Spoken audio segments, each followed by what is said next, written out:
Hi, this is Attorney Alf Langen again, and today we're going to talk about how you start the process of ending your marriage as far as the courts are concerned. There are a number of things that have to be done. We have to file a bunch of documents with the court and go through this whole process, wherein the court has to make decisions about what happens with you, your kids, your stuff, and all that sort of thing. The way we start this is we file something called a petition. Now, the petition is a document wherein we ask the court to do certain things for us. We ask the court to grant a divorce, to dissolve the marriage, to divide the property, to assign custody and placement of the kids, and anything else that we think that we need the court to do.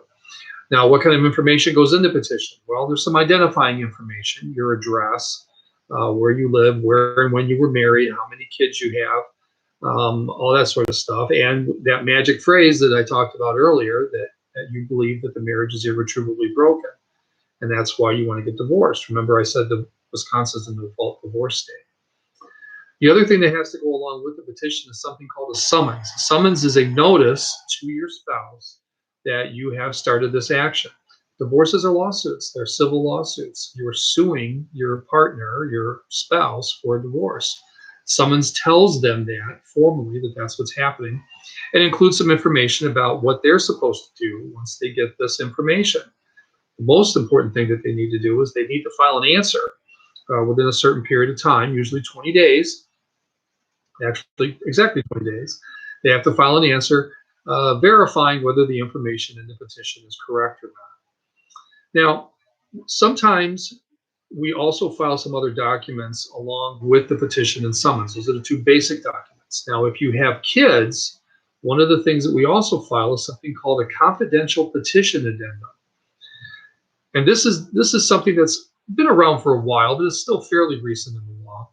It's something that we file where it's kind of a compromise between protecting the privacy of our kids and each other, and also at the same time making sure that the court has everything that it needs so that it can make proper decisions about your divorce. Remember that divorce cases, like all civil cases, they're public files.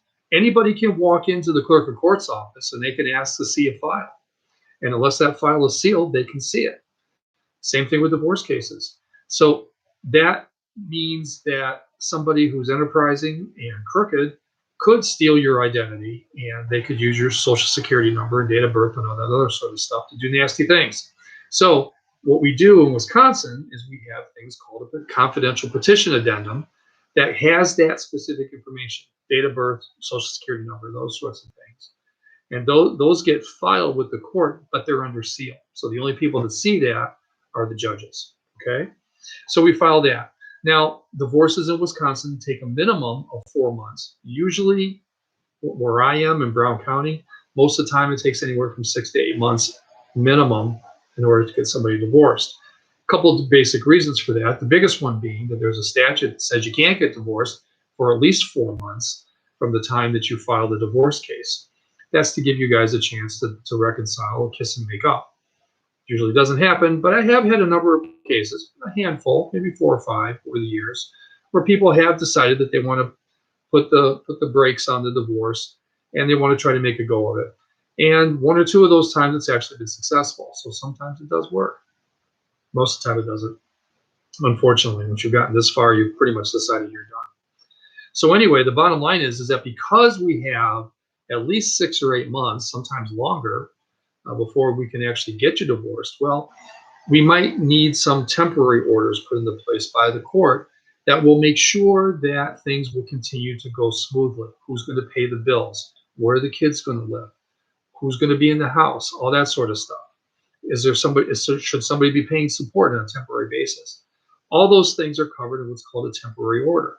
So along with the divorce petition, summons, and confidential petition, many times what we'll also file is something called an order to show cause for temporary order, and an affidavit in support of that order to show cause.